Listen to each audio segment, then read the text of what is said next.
The only American newspapers that do not leave me in the grip of a profound physical conviction that the oxygen has been cut off from my brain tissue, very probably by an Associated Press wire, are the Wall Street Journal, the Los Angeles Free Press, the Los Angeles Open City, and the East Village Other. I tell you that not to make myself out an amusing eccentric, perverse and eclectic and, well, groovy in all her tastes. I am talking here about something deadening and peculiar, the inability of all of us to speak to one another in any direct way, the failure of American newspapers to get through. The Wall Street Journal talks to me directly. That I have only a minimal interest in much of what it tells me is beside the point, and so does the underground press. The Free Press, the EVO, the Berkeley Barb, all the other tabloid-sized papers that reflect the special interests of the young and the disaffiliated, their particular virtue is to be devoid of conventional press postures, so many of which rest on a quite factitious objectivity. Do not misread me. I admire objectivity very much indeed. But I fail to see how it can be achieved if the reader does not understand the writer's particular bias.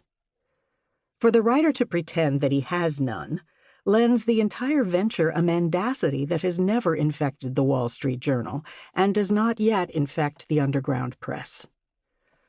When a writer for an underground paper approves or disapproves of something, he says so, quite often in lieu of who, what, where, when, how.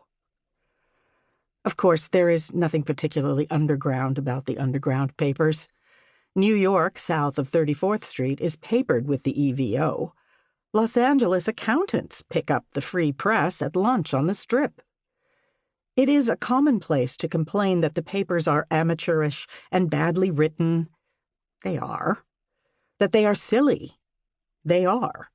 That they are boring. They are not. That they are not sufficiently inhibited by information.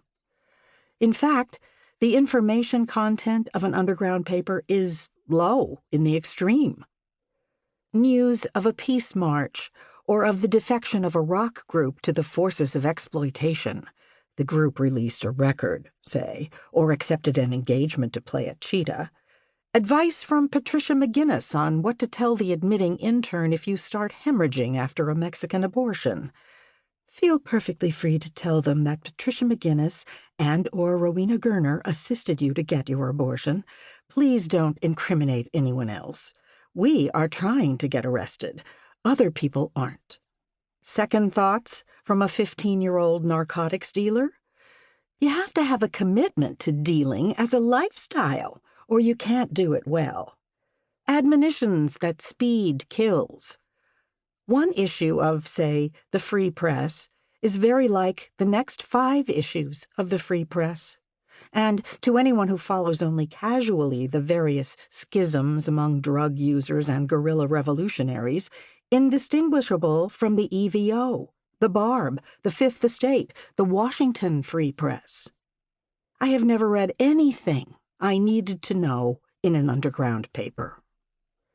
But to think that these papers are read for facts is to misapprehend their appeal. It is the genius of these papers that they talk directly to their readers. They assume that the reader is a friend, that he is disturbed about something, and that he will understand if they talk to him straight. This assumption of a shared language and a common ethic lends their reports a considerable cogency of style. A recent Free Press carried an analysis of Ann Arbor by a reader named Alicia, who said all there was to say about a university community in 3 lines of haiku-like perfection.